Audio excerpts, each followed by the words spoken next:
একটা সময় চেয়েছিলাম আমি অনেক ব্যস্ত হয়ে যাব, আজ কিন্তু অনেক ব্যস্ত। কিভাবে যে সকাল থেকে সন্ধ্যা হচ্ছে কিছুই বোঝা যাচ্ছে না। আসসালামু আলাইকুম এভরিওয়ান, কেমন আছেন? আশা করি অনেক অনেক ভালো আছেন। আমার ভিডিওগুলো যদি আপনাদের ভালো লাগে অবশ্যই লাইক কমেন্ট শেয়ার করবেন।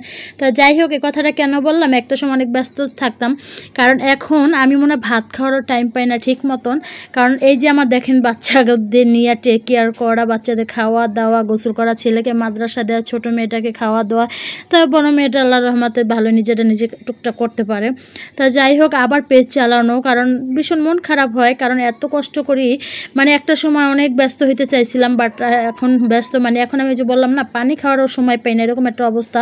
কারণ time to time video maintain করা, কিন্তু আসল কথা কি অনেক কষ্ট লাগে যখন ভিডিও ছাড়ি এত পরিশ্রম করে, কিন্তু কোনোভাবে ভিউ আসে না। তো অনেক কষ্ট লাগে যে এত আমি কম টাইম টু টাইম, যত কষ্ট হোক যতই হোক, দুই একটা ভিডিও মিস্টেক হয়, but time to time video ছাড়তে চাই, টাইম টু টাইম পোস্ট করি। হয়তো অ্যাক্টিভ একটু কম থাকে, দেখা এই যে মাত্র ছেলেকে মাদ্রাসা দিয়ে এসে যে ভিডিও এডিটিং করতেছি। যাই হোক, হয়তো আমার ফেসবুকে পেজ চালানো অনেক 1-1.5 বছর হয়ে গেছে, কিন্তু এই পেজটা হয়েছে 1 বছর, কারণ 6-7 মাস কলমে এভাবেই মানে ভিডিও মানে হয় নাই, উল্টাপাল্টা হয়েছে। আবার পেজে ছাড়ি নাই, আইডিতে ছাড়ছি, ওরকম মানে ভিডিও বুঝে উঠতে পারি নাই।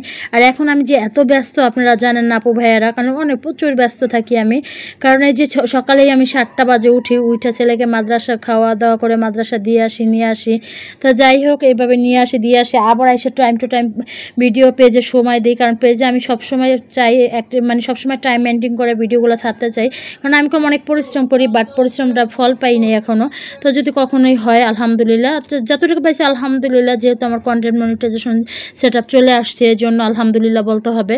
কারণ হয়তো একটু করে হইতে আসছে, আল্লাহ ইনশাল্লাহ ধৈর্যের ফল হয়েছে মিষ্টি, হয়তো একদিন ধৈর্য ধরে থাকলে অবশ্যই হবে। তো আপনাদের সাথে গল্প করতে করতে দেখেন কত রকমের রান্না বান্না করে ফেলাইলাম। এদিকে আমার একটা পার্সেল আসছে, পার্সেলটা রিসিভ করতে গেছিলাম। তো ওয়ালমেট আনছিলাম একটা মক্কর শরীফের, আরেকটা হচ্ছে ফুলের। এই পার্সেলগুলো দেখেন আমি একটু খুলতেছিলাম, মানে যেভাবে আসছিলাম ওইভাবে হালকা একটু মাথায় কাপড় দিয়ে। তো ভাবলাম একটু চেহারা না দেখালে হয়তো ভিউ হয় না। তো যাই হোক, এটা হচ্ছে দুষ্টামি, হয়তো আমি পার্সেলটা খুলতেছিলাম।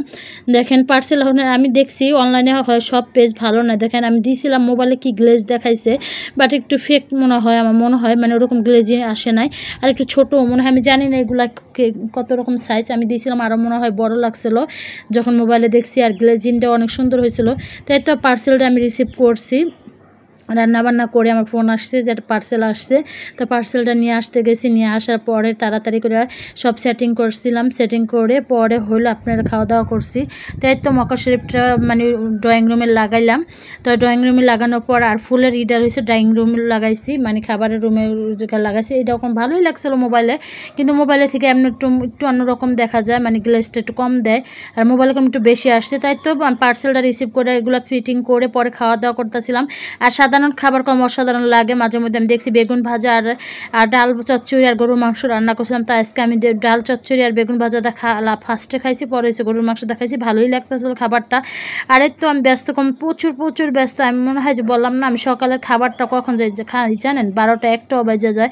কারণ আমি বাচ্চাদের খাওয়া দাওয়া সব কিছু রেডি করে, আমার এই একটাই অভ্যাস, আমি সবারই বাচ্চাদের খাওয়া দাওয়া করাইয়া পরে আমি নিজের যখন সময় পাই তখন খাই। আমি অনেক সময় না খাইও আমি রান্নাবান্না করে ফেলাই সকালেরটা দুপুরেরটা, কারণ আমার যদি খাইতে যাই তাহলে 5-10 মিনিট লেট হবে, আমার ভিডিও আপলোড দিতে পারবো না টাইম মতন, বাচ্চাদের খাওয়াইতে পারবো না, এরকম একটা টেনশন থাকে। যেহেতু আমার ছেলে 2টা বাজে মাদ্রাসা যাওয়ার, খাওয়া দাওয়া করাইয়া দিতে হয়, এই জন্য। তাই তো আল্লাহর রহমতে কম আমি অনেক ব্যস্ত, কতটি সংসার চালাইতেছি, পেজ চালাইতেছি, বাচ্চাদের টেকে নিজের সংসার। তো সবাই ভালো থাকবেন, সুস্থ থাকবেন, আল্লাহ হাফেজ।